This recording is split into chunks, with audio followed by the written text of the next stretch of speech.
YouTube, what it do? It's your boy, Reggie with the light. Welcome to another episode of Narrowminded, where I come to give you inspiration, motivation, encouragement, empowerment, and a whole bunch of light. Today, I'm going to start a new segment on this channel. And I can do that because I'm the boss. This is my channel. If I want to start a new segment, I'm starting a new segment. But really though, I'm starting a new segment on this channel. And this segment, the acronyms for this segment is N.F.B.F. And that's News for Black Folk. I gotta dedicate this news to my black folk. We need to know the news. We need to know what's going on out here in this world. So I'm gonna dedicate, a segment on Narrowminded, and it's gonna be N.F.B.F. News for Black folk, right? So let's get it cracking, right? No pun intended. Like we passed crack. I don't even want. Anyway, my bad. I don't even know why I said that. That just wasn't cool for the first segment for News for Black folk. I shouldn't have said nothing about crack or get it cracking or like that. That was just wild. I don't even know where that came from. Nah. But anyway, man. The first story I'm gonna talk about is an interesting story coming out of the University of Columbia, or should I say Columbia University. And what's going on in Columbia University is the powers that be came up with this bright idea that they should do separate graduation ceremonies, right? They decided to have 6 ceremonies based on race, ethnicity, income level, and other forms of identity, right? So so what they wanted to do was they wanted to have separate ceremonies based on race, ethnicity, income level, and other forms of identity.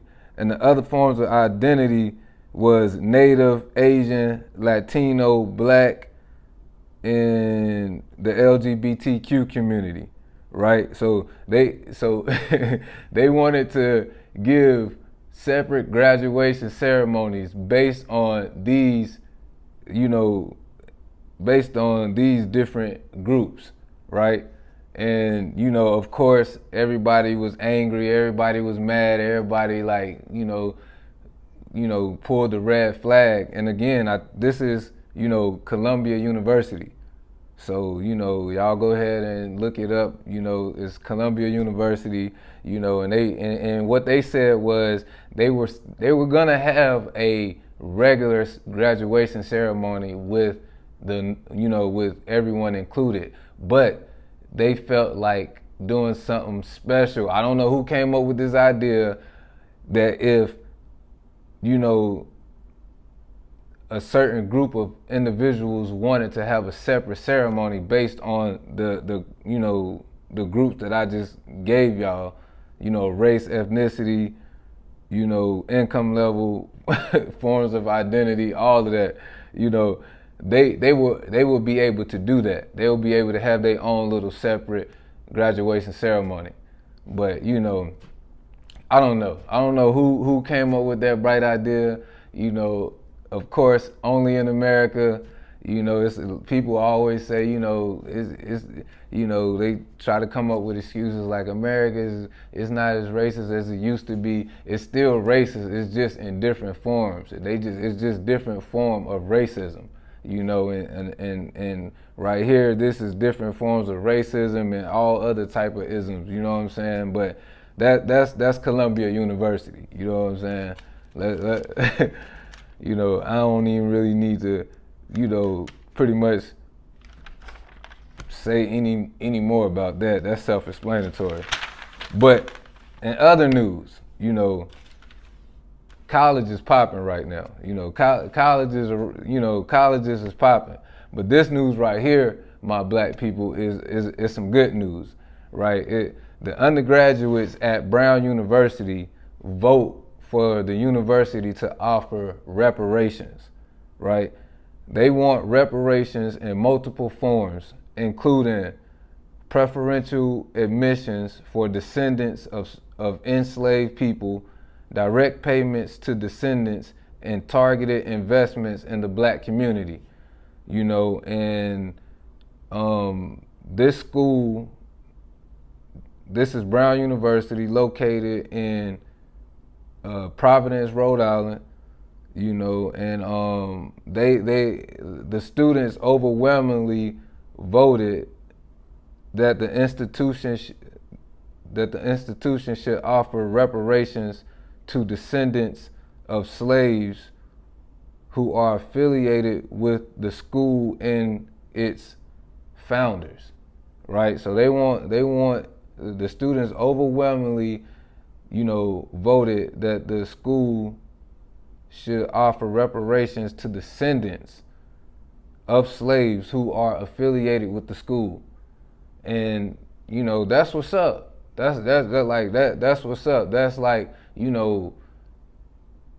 that is a big step in, admitting, and a big step into, repaying, and a lot of what's wrong with America, and what will always be wrong with America, and the powers that be always want it to be this way. They always wanted to they want us to be divided. That's why we got all of this 6 feet, stay home, stay away from your family, stay, they want us to be divided. They want us to be separate. They want to group everybody in all these type of different groups and everything to put each other against each other, right?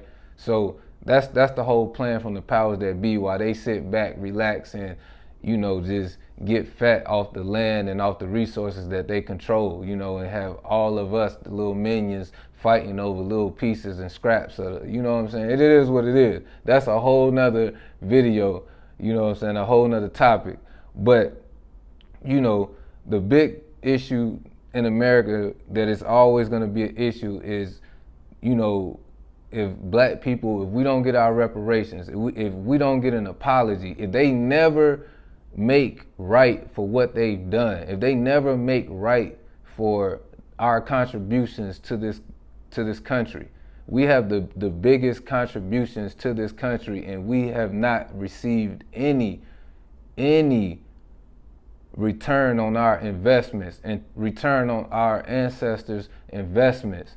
We haven't received any return on our investments, and one of the reasons why we haven't received any return, because the United States is guilty. They don't want to admit that they did wrong. They want to keep sweeping it under the rug. They don't want to just admit, like, damn, we fucked up. This was worse than the Holocaust. We keep pumping up the Holocaust, and no disrespect to the Holocaust, but we keep pumping up the Holocaust, but this was actually worse than the Holocaust. This lasted over hundreds of years. And not only the United States, Great Britain, Spain, every country that was involved in the transatlantic slave trade need to pay back reparations. That's exactly what happens when you go to war, when a country goes to war. That's what America made Germany do. America made Germany pay back reparations to the Jews. So that's what's supposed to happen. So we can keep trying to like move forward and try to like continue to ignore the elephant in the room. We can't continue to ignore the elephant in the room. You can't continue to have friendships with it's gonna be difficult for black and white people to truly be friends and truly try to come together and put the past in the past if no one ever admits that they were wrong, if no one ever apologizes, and they don't ever try to redo or repay what they did. You gotta understand that what they did was so terrible. Black people don't even know where they're from. You don't even know where you're from. You don't know where your tribe is. You don't even know if you're from South America, Africa. You don't even know where you're from. Mostly black people, and they doing all of this, DNA tracing. I wouldn't trust that. It's too much going on for me to be giving you my DNA, but anyway, it's so much damage that they've done to our people that, you're not even gonna admit to it. You're not even gonna apologize. That's the guilt. They're so guilty. They don't even want to. They want to just keep sweeping it under the rug. So for Brown University students to, put the pressure on their college to pay back reparations, because it wouldn't be no Brown University if it wasn't for slavery. It wouldn't be no university. It wouldn't be no university. It wouldn't be no Princeton. It wouldn't be no Yale. It wouldn't be none of that. So yes, I'm messing with that. Like I said, that's Brown University. The school is located in Providence, Rhode Island. Y'all go look that story up. Y'all go look that story up. You know what I'm saying? What else we got in news for black folks? The first episode, I gotta get in a little better groove. This the first episode, so y'all gotta, rock with your boy. But I got one more story for y'all, and this is, what I'm saying, it's a sad story. Our boy Pharrell Williams from the Neptunes, the famous, the very talented, one of the. He was definitely throughout when I was a child, when I was young, when I was growing up, running around, growing up, my adolescence and things like that, he was definitely like running music at one point, so he, Pharrell Williams, everybody know who Pharrell is, but anyway, man, very talented, one of the greatest producers of all time. His cousin was shot and killed by Virginia Beach police on Friday, and just to give you a little bit on the story, and this is from News Today, I don't even know, I'm just, and it was, just in case they be like, man, whatever, I don't care. But the musician Pharrell Williams said Monday night that his cousin, Donovan Lynch, 25 years old, was killed by police during a chaotic night of violence in Virginia Beach, Virginia last Friday. It said, police said there were 3 separate shootings and 2 people. Virginia Beach resident Lynch and 29-year-old Shayla E. Harris were killed and 8 were injured. The loss of the lives is a tragedy beyond measure, Pharrell Williams wrote. My cousin Donovan was killed during the shootings. He was a bright light and someone who always showed up for others. It is critical my family and the other victims' family get the transparency, honesty, and justice they deserve. Virginia Beach is the epitome of hope and tenacity, and as a community, we will get through this and come out even stronger. These are the words of Pharrell Williams, And so pretty much, they're trying to get the answers of what happened, because, they know that his cousin was shot by the Virginia Beach police.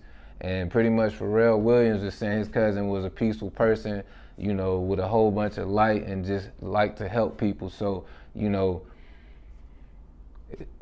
already know how it is when it comes to, a young black man being shot and killed by the police, especially it's in Virginia Beach. So, they're gonna try to say, they felt threatened for their lives or whatever story they're gonna make up, and whatever, however they manipulate the evidence, they're coming up with a story right now. That's why Pharrell Williams is asking for transparency, because of course they probably haven't told him not a damn thing, like just nothing, because they gotta come up with their story to make sure they cover their ass, but it's sad, we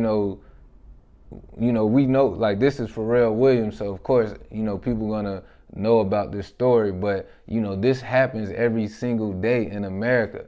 And it's sad that what's going on with the Asian community right now, but we got to understand that this discrimination against black people happens every day. It's been happening since we came across these waters.